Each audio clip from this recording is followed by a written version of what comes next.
Where's the Hi, cue? right here. Okay. I am Sarah Rodman, the television editor here at the Los Angeles Times. Thank you so much for joining us. And this person, we are also so pleased to have with us today is Mr. Anthony Anderson, star of ABC's Blackish. Hello, sir. Thank you for being here. You look at me. Where do I look? But if you want to look at them, they're there. No, number 4. Hello. I got it. There you go. How are you? I am so well. All right. First of all, thanks for being here. Thanks for having me. And second of all, we are big lovers of Blackish here and have been from the beginning. And I want to talk first about Dre's evolution because I'm proud of Dre. Is there? I feel like there has been this season. I feel like there has been some evolution that he Please share with me. that he is starting to think of others before he thinks of himself sometimes. Oh, well, I have you fooled. Dre has you fooled. I mean, we still see those moments. For me, the real pivotal thing was when Yara went to look at schools. Mm-hmm. And you and Bo were just like, oh God, our baby is going away, and you made New York sound cold, and yes. you made Nashville sound dangerous. Yes, well, it is. I've been to Nashville. A little dangerous. Well, Connie Britton was here earlier, so you guys can fight about that.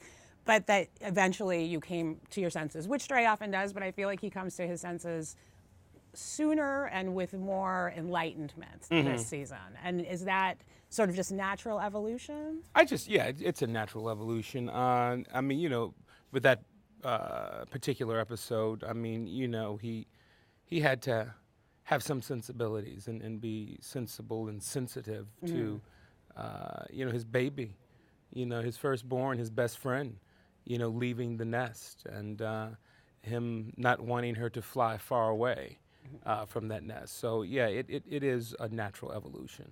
And I think that especially at the beginning when you were establishing tone, Dre was really big in a way. And I feel like he's still that way at The Office with that group of people who have to be the aces in the hole on that show. The Office gang, maybe the worst group of people on TV next to Veep. You know what's crazy? The Office is the circus. And Dre is the sane one there. Right. Where it's just reverse at home, where, I'm the insane one. But yeah, we have a great cast of characters with everyone: Dion Cole, Peter McKenzie, Jeff Meacham, Alan Maldonado. It's just a great group of men and women to work with. Wanda Sykes, I can't forget about her. And having Dion back must just be it's pleasure. It's a thorn in the side. Yeah.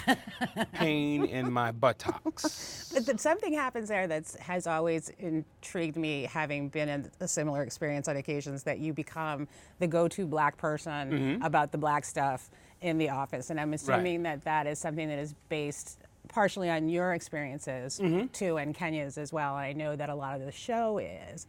And does that ever end up happening in sort of a meta way on the show itself? That people will sort of come to you and do a gut check on something?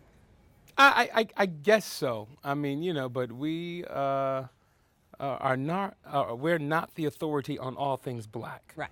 There are different shades and different hues of that, and that's what makes, not only the African American culture, but just the culture of everyone's background so remarkable. Is that you have so many different colors within it. So there's no one definitive answer or definitive, this is black. Right. So this is Which us. is, I think, partially what the show is about. Yeah. I feel like that's one of the best messages, is that nobody's culture is a monolith. That, like, Dre doesn't have the answer for everything. Dion's character certainly doesn't have an answer for everything. That you're showing people that there's a multiplicity of opinion within this group that maybe sometimes perceived from the outside. Yeah. People don't think of it that way. It would be boring if it weren't. It would just be one note throughout the show, and that would be very boring. And it's certainly not that. And I want to ask about your and Kenya's experiences, because I love that over the course of the show that you have drawn from your real lives. And I'm curious what thing from your life that you have brought to the show has either been your favorite thing or maybe something that got you in trouble? Like, do you have to run your real life family experiences past your family before you write them into the show? No, I don't. And the reason I don't have to run it by them is because my children, their private school is paid for because of our show. Private high school and private college. So they don't get to complain. They don't get to complain at all. I mean, they live a life of privilege because of Blackish. But there was one thing that I had to go out and explain and apologize for my son, and it was the sex talk episode where Poor Junior. Bo actually walks in on Junior pleasuring himself. And since the show is based on my family and Kenya's family, when my son went to school, he was ridiculed a bit. Poked fun at a bit because of that. They're like, "Oh man, your mom's caught you." Well, then I had to go on and confess that it wasn't actually my son who was caught. It was me that was caught at my son's age. And so I just put it on him on the show. Like a good father would. My mom walked in on me. And I thought that would be an interesting story to tell from the kid's perspective. So I put it on Andre Jr. So I had to go out and explain to the world that my son Nathan was not caught pleasuring himself. It was actually his father. And is this something that has traumatized you since then? What, Do you feel like getting you've caught by my mama? exercised that demon by doing it on the show? No, I wasn't traumatized. Yeah, it might have traumatized my mom because I was doing it on her side of the bed. Oh my God. Yeah. We're not going to get into the No, we don't have to psychology get of into that. My middle name is Oedipus, though. So, There's definitely something Greek and tragic about that. But I want you also to talk about the kids on the show because, I mean, throughout history, there have been some great kid actors, but that is often sort of they can sometimes be the weak spot on a show, like when kids are too precocious or, sort of acting above their age. And these kids are just pitch perfect. they are. I got my pick of the crop. Every from top to bottom, I handpicked everyone, and the network supported me on all of our choices with the children, and these children have come into their own, and they sometimes do the heavy lifting for the majority of the show, and Tracy and I, we just hit our marks and say what we need to say and leave. Marseille Martin, Miles Brown, Marcus Scribner, Yara Shahidi, they are a talented bunch of young actors. I'm not going to call them children; they're just young actors, and to watch them grow personally and professionally before my eyes is just a beautiful thing. And I try to stay close with them because eventually, after this is all said and done, when they're running Hollywood, I'm going to need a job. Yes. So, Excellent point. I was like, hey, remember when? Remember when? Remember who helped you out. Exactly. Remember who made your household name? But then on the other side of that, I think my favorite sort of stroke of casting genius on the show, which came a little bit later, was Jennifer Lewis. Yes. That woman. I mean, the range that she has. I mean, she's similar to you in that way. You should see the range she has when she's not on medication. I mean, you guys get the medicated Jennifer. We don't always get medicated Jennifer. We just get loose cannon Jennifer, and that's the best Jennifer. Is she right just there. singing all the time? Oh, she is. She is. She's a doll.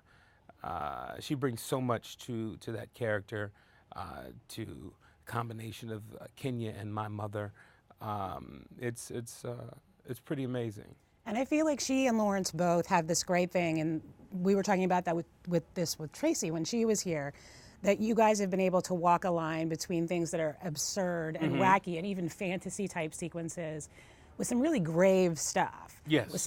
With some stuff that has some weight to it, which of course, Norman Lear was doing back in the 70s, but we got away from that. And Right. you guys are going back to a real topicality, but managing within the same episode, talking about the N-word, talking about Black Lives Matter, the great election episode, but still managing to be funny Right. within that. And is that something that has to be tinkered with, or is it something that comes as naturally as the sort of wackier elements? It comes natural. We don't have to tinker with much. No matter how wacky or how absurd we get with some of these stories and some of these fantasies, it's all grounded by the actors that we have, you know, especially in Lawrence and Jennifer.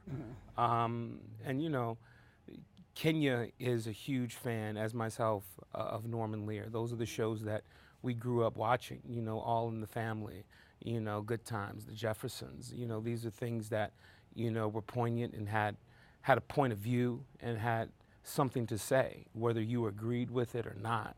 And that's what, you know, was so great about, you know, those shows and television back then. It was the point of view that they had, and them being unashamed to go wherever it is that the subject matter took them. Yeah. There's a fearlessness to it because you have to walk a certain line, and sometimes the topics aren't funny, but like you manage to find it on either end. And I would imagine for the kids, it's also actually, to some extent, a learning experience. It's an educational outside experience for them. Yeah, it is. You know, a lot of times, you know, we find ourselves educating the children as we go along with the episode. I mean, because you know, when we started, they were 8, 9 years old. Yeah. You know, the youngest were, and you know, well, what does that mean? You know, why is it? Why are they so angry? You know, and then you know, we just find ourselves, you know, giving them history lessons and catching them up on current events and what that means to, you know, not only our community but the community as a whole with what's going on. Yeah, because they don't understand some of those things. They're still just babies. And since you are, in addition to being the star of the show, you're also an executive producer and you have a hand in the storylines. When these things come up, excuse me, is there, I mean, I was talking about fearlessness, and there has to be a fearlessness to do it, but once it's done and in the can, but before it's aired, is there any trepidation about what the response will be? Not at all. We can't concern ourselves with that. You know, we sit on stage 4 and stage 5 at ABC Studios, and we do what we do. The stories and the subject matter that we deal with, we leave it all on the floor, and we leave it up to the public to enjoy it or debate it or whatnot. But there's no trepidation at all. We don't sit back and like, oh, I wonder how they're going to receive this. Right. Because we come from an authentic place, and I think that's what resonates with our audience. They see that authenticity. You know, they see the realness of it, and that's why we can dance the dance that we do in terms of, you know, the subject matters that we deal with sometimes. You know, the N-word, you know, race, you know, violence, police brutality, injustice. You know, when you come at it from a real place and you're authentic to who you are and to who these characters are and to what the dynamic of this family is, you can do just about anything and have it resonate with someone. And that's what we do. And if there had been a show like this when you were a kid, and to some extent there kind of was, but if there, I mean, could you have imagined coming from where you come from, basically living somewhat the life, this semi-autobiographical life that you have on the show, that this could be a thing that was on TV? I mean, it's kind of remarkable in a way. No, it is. It is. I mean, I look back, you know, we've been compared to the Cosby Show, and, you know, we are honored to have that comparison, but we also stand on our own. I mean, we pull from shows like that. You know, we pull from Cosby. We pull from All in the Family. You know, we pull from John Mellencamp, oddly, for some reason. I still haven't got a thing on the Jack and Diane thing. Yeah, well, you know, it is Who's what the it Mellencamp is. fan? It is who it is. We all are. Let me tell you a story about Jack and Diane. My favorite thing when I saw the pilot, I was like, I love this. Yeah. And then Tracy was also talking about how, of course, you have wonderful writers on the show, but that you actually have room on your show for improv, and that once you guys get what you get on the page, you two then sort of go off and do your own dance. Well, that's where the magic happens. I mean, you know, we get what's written, we breathe life into that, and then, you know, we have fun. If we can't fly without a net, there's no need to fly, you know. And, you know, Tracy is one of the best co-stars that I've ever worked with. You know, she pushes me and makes me a better actor and a better person. And hopefully I do the same for her. But She said you didn't. yeah, she probably did. She probably did. It's okay. Yeah, she's all right. I still sign her checks. Well, at least for another 5 or 6 years. She can go get another job if she wants. Exactly. But I love that you guys have that opportunity because that isn't necessarily always the case. And it seems like you have the spirit on that show to go. But she said that you don't do it with the kids because that can devolve kind of quickly. Yeah. I mean, you can't. I mean, the kids are still learning. They try. They try and be like, ooh. Stay in your lane. Stay in your lane. You're not there yet. Not just yet. You're almost there. Not just yet. Just keep watching The Masters. Let me show you how it's done. but no, we applaud the kids. We encourage them to do that. And then, it's like, okay, didn't work. Let's go back to what's on the page. Exactly. We have writers for a reason. Yeah. Speaking of The Cosby Show, you guys are potentially, my understanding is anyway, might be doing a spinoff with Yar's character going to college. Is that something that is definitely happening? It's definitely happening. We did a backdoor pilot with it. It's going to air on Freeform. Seems more age appropriate. Yeah. So when we go back to production in the fall, late summer, we will have 2 shows in production. We will have Blackish and we will have Liberal Arts or College-ish. I'm not sure what the I'm not sure what the title of the show is going to be. I'm going to vote against College-ish right now. Yeah, so am I. I don't know how that one got thrown on a piece of paper, but it was on a piece of paper. But you didn't write it down. No. I think you can do better. But that's great. Can. So you're going to produce that as well. Yeah. And presumably there will be some crossover, at least at the beginning, between. Oh yeah, there will be Blackish crossover. Of course. I mean, you can't have one without the other. And we're excited about that. Yara's a young, talented actress, and she's surrounded with another group of talented actors. So I'm excited to see what happens with that. Yeah, and then she'll really be leaving the nest for real. She'll be leaving it, but they always come back. Right, exactly. There's always room and space to come back. Right. Well, yeah, the Johnson's household very large. Now, in addition to Blackish, you're like the hardest working man in Hollywood. You have like 8. You have all the jobs. I have all the jobs that Steve Harvey and Sam Jackson didn't want to take. Exactly. So, are you enjoying To Tell the Truth? I am enjoying To Tell the Truth, mainly because. I'm living my mother's life. My mother always wanted to be a performer and an actor.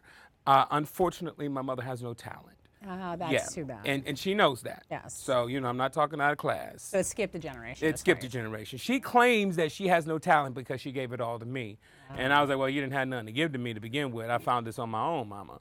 But so selfless of her. So now I'm at a position right now in my career that, I can give my mother those opportunities. Yeah. And she's having fun. And she's having a blast. She gets to, she thinks it's all about her. She thinks it's her show and that I'm her co-star. So I let her have that. That's reasonable, and I'm presumably a very nice paycheck as well. Oh yeah, I'm happy because I no longer have to write that check. I'm paying my mother with somebody else's money. Problem now. And not my money. So that's give even her better. Notes? Did I give her notes? Yeah, about like her performance or anything. No, I just let her be. I let her be. Yeah. And so I've also heard that you will be participating in the return of the Gong Show. Is this true? Wow. Where are you getting your information Just from? The little birdies are telling me Yes, things. I am. So I know you can't tell me this, Uh-huh. but I also heard that Mike Myers is the host of the reboot of this Gong Show, but he's going by a different name. I'm going to tell you right now, I didn't see Mike Myers the whole time I was there. So I don't know where you're getting that information from. Okay. Yeah. So this is a legit British comedian from back in the day, as far as we know. Yeah, Tommy Maitland, right? Yeah. Did you have a good time? I would imagine that's another one. I had a great time. It was myself, Tracy Ellis Ross, and Dana Carvey on the show. And who were your performers? Did you gong anybody? I gonged a few people. I mean, I was like, hey, I got to get out of here. Wait a minute. I've got 4 jobs. I'm in Culver City. I live in the Valley. We got to get this over with. You're not worth it. We gonged a few people. And some people we just let live because we were really waiting. We've invested some time in this. We got to see where this is going to end up. And when it ended up where it ended up, we were like, why the hell didn't we gong him? Why did we let him go on this long, huh? Right, but there was something captivating. So this is basically like America doesn't have talent. Exactly. America does not have talent, and with 3 different judges every show. But I feel like the sense I'm getting from reading about it anyway is that it really has more of a comedy bent this time in a overt sense. Whereas Yes. maybe the old show was funny by proxy. Yes. This show is supposed to be funny. No, this show is supposed to be funny, and when it airs, excuse me, and the audience sees it, they'll understand what it's all about. Yeah.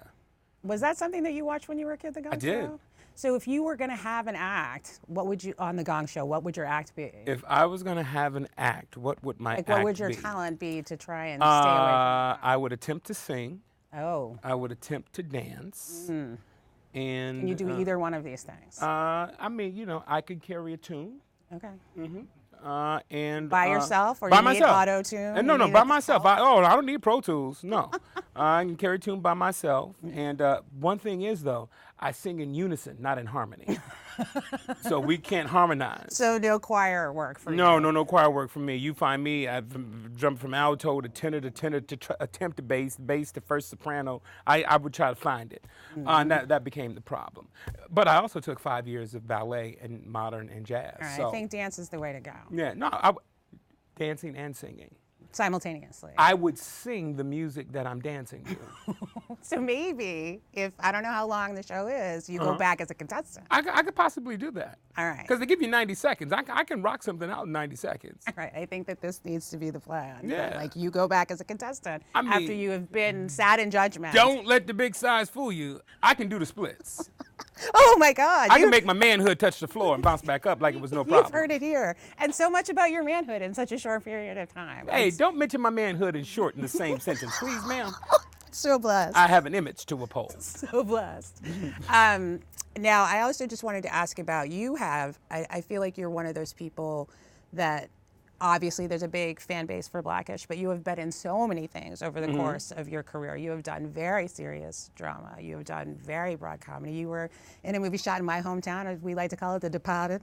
And of course, Me, Myself, and Irene, which was shot in that part of the world too. Yes. And then The Shield, Law and Order, some really serious shows. So outside of the Blackish. Don't forget Kangaroo Jack. And Kangaroo Jack, absolutely. No. All right now.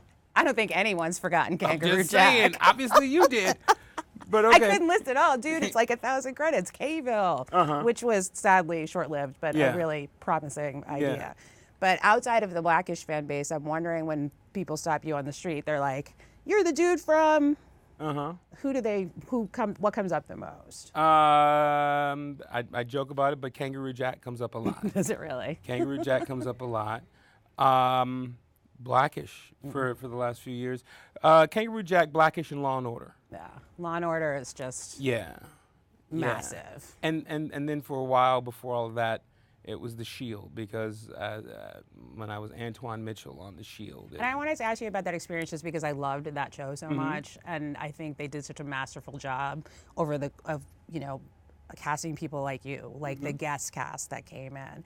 Was that a highlight for you, that experience? It was. It was something that we targeted. At one point, I was done for the moment in doing comedy. I didn't want to be typecast as, the fat, funny guy, because Hollywood, you do something well, Hollywood can be myopic in their thinking about you. And so I had decided that, I had just created my first television show all about the Andersons. And I was like, you know what? I'm cool. I have this little thing, but let's see how this ride is going to end up. But I'm going to take a step back from the comedy, and I want to show them something different.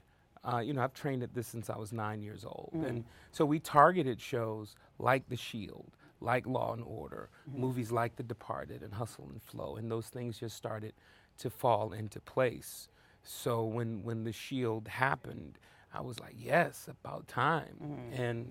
And then, I have a 2-year arc on the show, opposite Glenn Close and Michael Chiklis, and then opposite Forrest Whitaker and Michael Chiklis, and then working with everybody else on the show. Benito Martinez, Walt Goggins, and just everybody else. And so that was special for me, because that was the first time that I was able to do something different and be seen in a different light. And You were very different on Yeah. that show. I remember being surprised, like, oh, look at this. yeah. And so anytime somebody stops me on the street, they'll bring up stuff. And I'm like, oh, yeah, that was me. I did that. But anytime someone brings up The Shield, I will sit and have a 4-hour conversation with them. Exactly, Just because I believe that was, if not the best, some of the best work that I have ever done as an actor. And I remember I would watch it when they would air and just see. I was like, it was like an out-of-body experience for me to see, this character. And I was like, wow, I did that. Yeah, and it was pretty fun. Yeah, Sean Ryan's so gifted. Yes, That whole he is. cast, I mean, an unassailable cast. Really, the beginning, along with The Sopranos and those other shows of like this golden age that we're living in, of like really smart TV. And in some ways, Blackish is a descendant of that, of being able to infuse a broad comedy with something really smart and topical. I mean, it all sort of connects together. All right, well, before we let you go, we have a lightning round where we ask you 5 questions real fast. Oh, lightning, okay. And you just answer them as quickly as you can off the top of your head. Don't try to hide any guilty pleasures. Just Not at all. How can go we? with it. All right. What was the last show you binge watched? The last show I binge watched. Hold on. Holding. Billions. Did you love it? I love Billions. I worked with Paul Giamatti. We did Big Mama's House together, and I love the cast of that show. It's a great show. Another one with just top to bottom. Yeah. Damian Lewis and Damian- Paul Giamatti together. Yeah, it's magic. I mean, so good. It's magic. All right. What show would you like that you love already and have seen all the way through? Would you like to sit with someone who is seeing it for the first time to watch them enjoy it and be like, oh God, here comes the good part?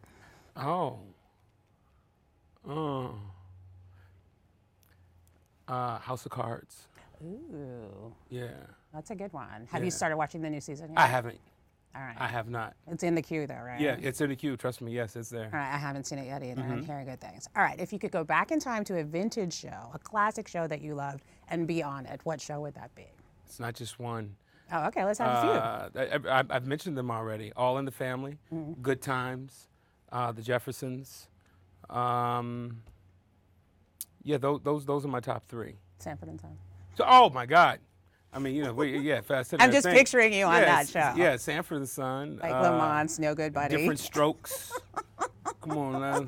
Different world. The list goes on. Now the world don't move to the beat of just one drum. See? What might be right for you may not be right for some. Okay. All right. I enjoyed that. All right.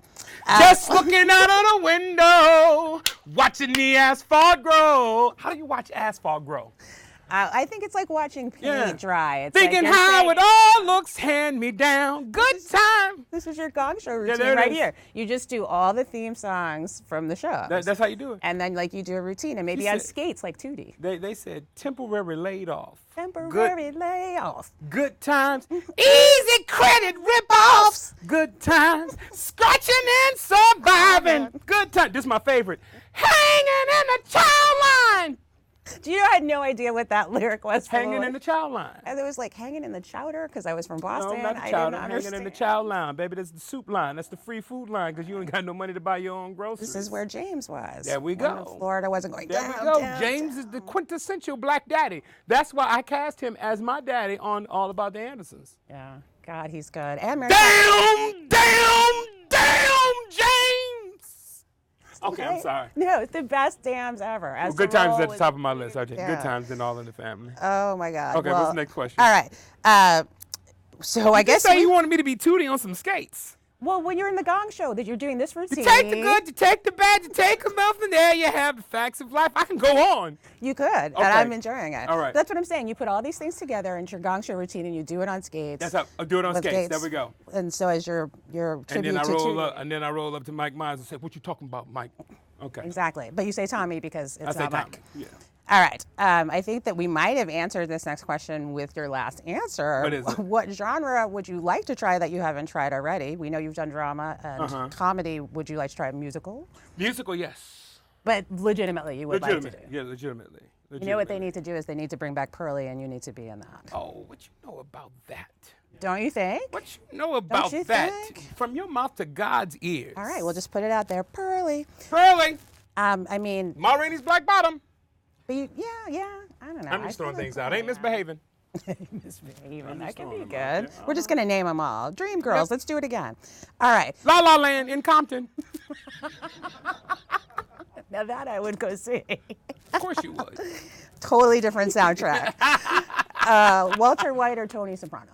Ooh. Right? That's a good one. That is a good one. I'm going to go with Walter. All right. You're my first Walter after 3 Tonys. Yeah, I'm going to go with Walter. All right. Yeah. I think that's a fine choice. All right. And this is the last one. What was your first acting job? And what did you learn on that job, your first professional job?